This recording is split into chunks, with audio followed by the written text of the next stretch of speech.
फूटा घड़ा और प्यासे गधे की कहानी। तो दोस्तों, ये कहानी एक फूटे घड़े और प्यासे गधे की है। रोजाना की तरह एक गांव में पक्षियों की चहचहाहट के साथ मन को सुकून से भर देने वाली सुबह होती है और सूरज अपनी लाली के साथ पूरे गांव को उजाले से भर देता है।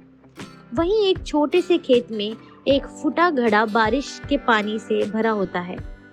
कुछ दूर एक किसान रहा करता था, जो अपने गधे पर सामान लादकर उसे अपने खेतों की तरफ जाने को बोलता है। तभी गधा किसान की बात मानकर वहां से निकल जाता है। चलते चलते गधा कहता है, अरे ये गर्मी, मैं तो थक गया हूँ, काश मुझे कहीं पानी मिल जाए। यह सोचकर गधा चलता रहता है और अपने खेतों में पहुंच जाता है। वहां उसे एक घड़ा दिखता है। गधा उसके पास जाके उसका पानी पीने लगता है, पर गधा जब पानी पीकर उसे ध्यान से देखता है तो उसे घड़ा रोता हुआ दिखता है। गधा उससे पूछता है, क्या हुआ घड़े, तुम इस तरह क्यों रो रहे हो?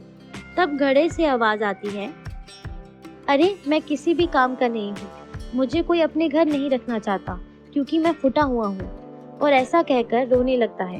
तभी गधा बोलता है, अरे तुमने तो मेरी प्यास बुझाई है, और देखो कितने पक्षी तुम्हारा पानी पीकर अपनी प्यास बुझाते हैं, और जहाँ तुम पड़े हो वहाँ भी कितने पेड़ पौधे उग गए हैं।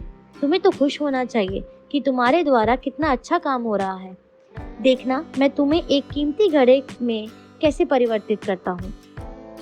उसके बाद गधा वहाँ से चला जाता है और थोड़े दिनों बाद किसान अपने खेतों के लिए पानी का प्रबंध करने की सोचता है, पर उसे कोई योजना नहीं सूझती। और तभी उसका गधा बोलता है, मालिक, खेतों में एक फूटा घड़ा पड़ा है और वो घड़ा हमारे बड़ा काम का आ सकता है। मैं उसे अपनी पीठ पर बांधकर पूरे खेतों में पानी दे सकता हूँ। किसान ने ये सुनकर बहुत खुश हुआ और उसके साथ खेतों में सिंचाई का काम शुरू कर देता है। और गधा सिंचाई करते करते उस फूटे घड़े से बोलता है, देखो तुम मालिक के लिए कितने काम के घड़े साबित हुए। घड़ा खुश होकर बोलता है, मैं बड़े काम का हूँ, मुझे आज से पहले ये बात नहीं पता थी। और वो दोनों खुशी खुशी खेतों में पानी डालते हैं और जहाँ जहाँ पानी देते हैं वहाँ वहाँ पेड़ पौधे उगने लगते हैं और खेत हरा भरा हो जाता है। किसान खेतों की फसल बेचकर बड़े पैसे कमाता है और अपने गधे के पास आके बोलता है, तुमने मेरी खेती में बहुत सहायता की है। मुझे पानी के लिए अगर ये घड़ा ना मिलता तो हम फसल नहीं उगा पाते। यह सुनकर बहुत खुश होता है गधा और वह खुशी खुशी घड़े के साथ अपने खेतों में रहने लगता है। तो दोस्तों, हमें इस कहानी से ये सीख मिलती है कि कभी भी हमें अपने आप को कम नहीं समझना चाहिए, क्योंकि हम में चाहे हजारों खामियां हों, पर बहुत सी खूबियां भी होती हैं।